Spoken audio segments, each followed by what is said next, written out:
এই পৃথিবীতে হাজারো মানুষ আছে যারা কিনা জনজীবন নিয়ে প্রায় অতিষ্ঠ হয়ে গেছে, শুধুমাত্র ইচ্ছার অভাব কিংবা অর্থের অভাবে ভ্রমণ করতে পারছেন না। সত্যি কথা বলতে ভ্রমণ করতে টাকা নয়, সবচেয়ে বেশি জরুরি হচ্ছে ইচ্ছা শক্তি। ভ্রমণ না করলে কোনোদিনও বুঝবেন না পৃথিবীটা কতটা সুন্দর। আপনি যখন ভ্রমণ শেষ করে একরাশ মন জোড়ানো স্মৃতি নিয়ে ফিরে আসবেন, তখন আপনি বুঝতে পারবেন আপনার এই ভ্রমণ বৃথা যায়নি। প্রিয় মানুষটিকে নিয়ে ভ্রমণ করার স্মৃতি আপনার বৃদ্ধ বয়সে হাসির খোরাক যোগাবে। যৌবনে আমাদের যে উচ্ছ্বাস থাকে, বৃদ্ধ বয়সে তা থাকে না। তাই যৌবন থাকতে আমাদের ভ্রমণ করা উচিত, যেন সমস্ত রহস্যকে আমরা দুচোখ ভরে দেখে নিতে পারি। হ্যালো এভরিওয়ান, আসসালামু আলাইকুম। ব্লগার মম রানী চ্যানেলে আপনাদের সবাইকে স্বাগতম। আশা করছি সবাই ভালো আছেন। আলহামদুলিল্লাহ, আল্লাহর রহমতে আমরাও ভালো আছি। আজকের ছুটির দিনে ছেলে মেয়েকে নিয়ে বাসা থেকে বের হয়ে পড়েছি ঘোরার উদ্দেশ্যে। এখন চলে যাব মাওয়া ঘাটে। বেশ কয়েকদিন আগে মাওয়া যাওয়ার উদ্দেশ্যে বাসা থেকে বের হয়েও মাওয়া যেতে পারিনি। অর্ধেক রাস্তা থেকে বৃষ্টির কারণে বাসায় ফিরে আসতে হয়েছে। আজকে সকাল থেকে অনেকটাই রোদ ছিল, তাই ছেলে মেয়েকে নিয়ে বাসা থেকে বের হয়ে পড়লাম। রাস্তায় একটু বিরতি নিয়েছিলাম। আখের রস দেখে আমার আখের রস খেতে ইচ্ছে করলো। আসলে আখের রস আমার অনেক পছন্দ, আমার মেয়েটাও পছন্দ করে, তাই সবাইকে নিয়ে আখের রস খেয়ে নিয়েছি। আমার ছেলেটাও একটু খেলো, তারপর আমরা আবারও বাইকে উঠে বসে পড়েছি। আজকের রাস্তায় রোদ থাকার কারণে রোদের মধ্যে অনেকটাই অসুবিধা হচ্ছিল। ছেলেটা আমার বাইকে ঘুমিয়ে গিয়েছিল। এই যে চলে আসলাম আমরা আমাদের কাঙ্ক্ষিত স্থানে। দু চোখ ভরে দেখে নিলাম স্বপ্নের পদ্মা সেতু। দেখা পর্যন্তই সন্তুষ্ট থাকতে হবে, কারণ আমি জানি এই পদ্মা সেতুতে আমার কখনো ওঠা হবে না, কারণ সেতুর ওই পাশের অঞ্চলগুলোতে আমার কোনো আত্মীয়রা থাকে না। আর আমার হাজব্যান্ডেরও আমার জানা মতে কোনো আত্মীয়র বাসা নেই সেখানে। এই যে আমরা এখন চলে আসলাম ঘাটের এই পাশে। আমার এখানে এসে অনেক খুশি লাগছিল, কারণ এই রাস্তাগুলো আর এই দোকানগুলো আমি অনেক ব্লগ ভিডিওতে দেখেছিলাম। এখানে আসার আমার অনেক ইচ্ছে ছিল, আজকে শেষ মুহূর্তে আমার ইচ্ছেটা পূরণ হলো। এসে তো আমি অনেক খুশি ছিলাম আর আমার অনেক ভালো লাগছিল। যাই হোক, এখানে আসার পর অনেকটাই রোদ ছিল।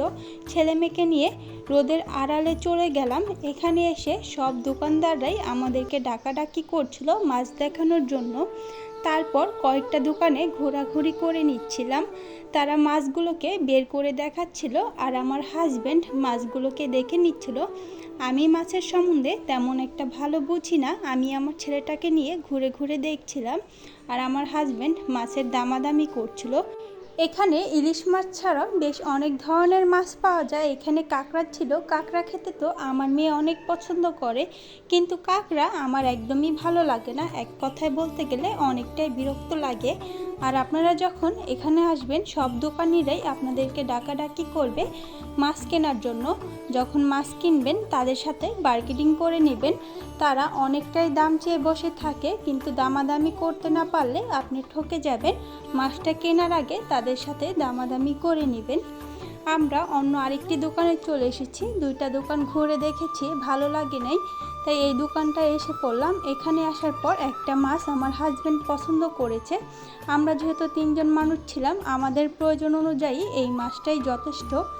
এই মাছটা আমরা কিনে নিয়েছি। এই মাছটার প্রাইস ছিল 500 টাকা। মাছটা কিনে নেওয়ার পর আমার মেয়ের হাতে দিয়েছিলাম। সে মাছ পছন্দ করে, কিন্তু হাত দিয়ে ধরতে তার ভালো লাগে না, সে ধরতে চাচ্ছিল না। তারপরও তার হাতে দিয়েছিলাম একটু ভিডিও করার জন্য। তারপর মাছটা আমরা কাটতে দিয়ে দিলাম, মাছটাকে কেটে নিচ্ছিল। মাছটা কেটে নেওয়ার পর আমরা বলেছিলাম মাছের লেজটাকে ভর্তা করে দিতে। আর এই মাওয়া ঘাটের স্পেশাল হচ্ছে মাছের লেজ ভর্তা। আমি আগে কখনো খাইনি, আজকে প্রথমবার খাবো। এখানে এসে লেজ ভর্তা অনেকবার শুনেছি, এখানে লেজ ভর্তাটা নাকি অনেক মজা। আমি বাসায় বানিয়ে থাকি, আমার কাছে বাসারটাও ভালো লাগে। আজকে এখানটার খেয়ে দেখবো কেমন লাগে। যাই হোক, মাছটাকে কেটে ধুয়ে নিয়েছিল।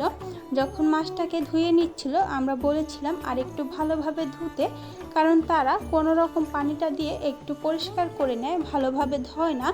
তারপর মাছটাকে ধুয়ে নেওয়া শেষ করে এখানে মরিচগুলোকে ভেজে নিচ্ছিল। সেগুলোকে নামিয়ে নিয়ে মাছের মধ্যে মশলা মাখিয়ে নিয়েছে। আমাদের মাছটা সরিষার তেল দিয়ে ভেজে দিচ্ছিল। এই তেলটার জন্য আলাদা প্রাইস ছিল। মাছটা ভেজে নেওয়ার পাশাপাশি এখানে বেগুন ভেজে নিচ্ছিল। বেগুন ভাজা তো আমার মেয়ে অনেক পছন্দ করে, কিন্তু আজকে কেন জানি সে বেগুন ভাজা খায়নি। আমরা যেহেতু 3 জন ছিলাম, 3 জনের জন্য 3টা বেগুন ভাজা নিয়েছিলাম। এই যে মাছটাকে ভেজে নেওয়া শেষ, এখন মাছের লেজটাকে ভর্তা করে নেবে। ভর্তা করে নেওয়ার জন্য মাছটাকে কাঁটা থেকে ছাড়িয়ে নিচ্ছিল। মাছের কাঁটাগুলোকে হালকা করে বেছে নিয়েছিল। মাছটা যেহেতু গরম ছিল তাই সে চামচ দিয়ে করছিল।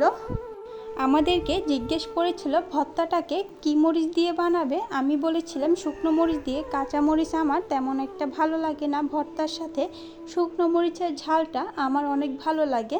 যাই হোক, এই যে ভর্তাটাকে বানিয়ে নিচ্ছিল। সে যেভাবে যেসব উপকরণ দিয়ে ভর্তাটাকে বানাচ্ছিল, বাসায় আমিও সেম উপকরণ দিয়ে আর সেম পদ্ধতিতে এই ভর্তাটাকে বানিয়ে থাকি। বাসার ভর্তার সাথে এই ভর্তার তুলনাটা অনেকটাই মিল ছিল, কোনো ব্যবধান ছিল না।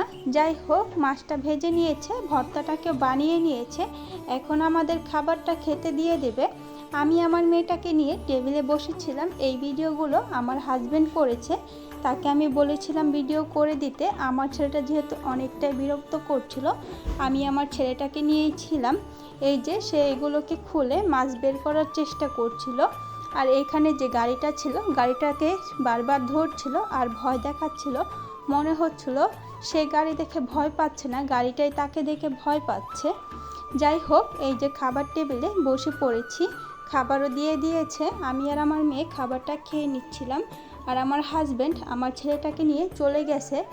আমার ছেলেটাকে যেহেতু বাসা থেকে খাইয়ে নিয়ে এসেছিলাম, অনেকটা সময় পার হয়ে গেছে, তাকে আর কিছু খাওয়ানো হয় নাই, তাই তাকে নিয়ে আমার হাজব্যান্ড দোকানে চলে গেছে। তাকে চিপস কিনে খাওয়াচ্ছিল। আমি আর আমার মেয়ে খাবার বসে খাচ্ছিলাম। আমার মেয়েটা আজকে হাত দিয়েই খাবে, তাই সে তার খাবারটা প্রয়োজন অনুযায়ী বেড়ে নিচ্ছিল। ভাজা মাছ খেতে তো আমার মেয়েটা অনেক পছন্দ করে। আজকে কেন জানি সে বেগুন ভাজা নিয়ে নেই, এমনিতেও সে বেগুন ভাজা খেতে আরও বেশি পছন্দ করে। মাছটা যেহেতু অনেক কাটা ছিল, আমি আমার মেয়েকে আগে মাছের কাটাগুলোকে বেছে দিয়েছিলাম, তারপর আমি আমার খাবারটা খেয়ে নিয়েছিলাম। খাবার খেতে খেতে অনেকটাই লেট হয়ে গিয়েছিল, সন্ধ্যাও হয়ে যাচ্ছিল, তাই আমরা এখানে আর দেরি না করে বাসার উদ্দেশ্যে রওনা দিয়ে দিয়েছিলাম। আপনারা এখানে যখনই আসবেন, খাবার খাওয়ার আগে দোকানদারের সাথে কথা বলে জিনিসপত্রের দাম কেমন আগে জিজ্ঞাসা করে নেবেন, তারপর খাবারটা খাবেন। নয়তো খাবার খাওয়া শেষ করলে আপনার হাতে বড় ধরনের একটা বিল ধরিয়ে দেবে। এই যে পদ্মা সেতুটাকে শেষবারের মতো বিদায় দিয়ে দিলাম। জানি না আর কবে দেখা হবে, দেখা হতেও পারে নাও হতে পারে। তারপর বাসায় চলে আসছিলাম। এই রাস্তাগুলো যেহেতু সন্ধ্যা হয়ে গেছিলো, অনেক ভালো লাগছিল। আসার সময় তো রোদ ছিল, অনেকটাই বিরক্ত লাগছিল। আর এখন সন্ধ্যা হওয়ার কারণে অনেক ঠান্ডা বাতাস ছিল আর পরিবেশটা একদমই ঠান্ডা ছিল। আকাশটাকে দেখতে মাশাআল্লাহ অনেক ভালো লাগছিল, অনেক সুন্দর ছিল। আমার যখন কোনো কারণ নিয়ে মন খারাপ থাকে, তখন আমি সব সময় এই খোলা আকাশের দিকে তাকিয়ে থাকি। আকাশের দিকে যখন আমি তাকিয়ে থাকি, তখন আমার মনটা কেমন যেন হালকা হয়ে যায় আর একদমই ভালো হয়ে যায়। জানি না কেন আমি সব সময় আমার মন খারাপ হলে জানালা দিয়ে আকাশের দিকে তাকিয়ে থাকি। এই যে এসে পড়েছি আমাদের এখানে। আসার পর আমার মেয়ে বলল সে এখানে স্যান্ডউইচ খাবে, তার নাকি খেতে ইচ্ছে করছিল, তাই তাকে তার পছন্দের খাবারটা খাইয়ে দিলাম। আজকের ভিডিওটা ছিল এই পর্যন্তই। আশা করছি ভিডিওটা আপনাদের ভালো লেগেছে। ভিডিওটি ভালো লেগে থাকলে একটি লাইক দিয়ে দেবেন। আমার চ্যানেলে নতুন হলে চ্যানেলটিকে সাবস্ক্রাইব করে দেবেন। সবাই ভালো থাকবেন, আমার পরিবারের জন্য দোয়া করবেন। আল্লাহ হাফেজ।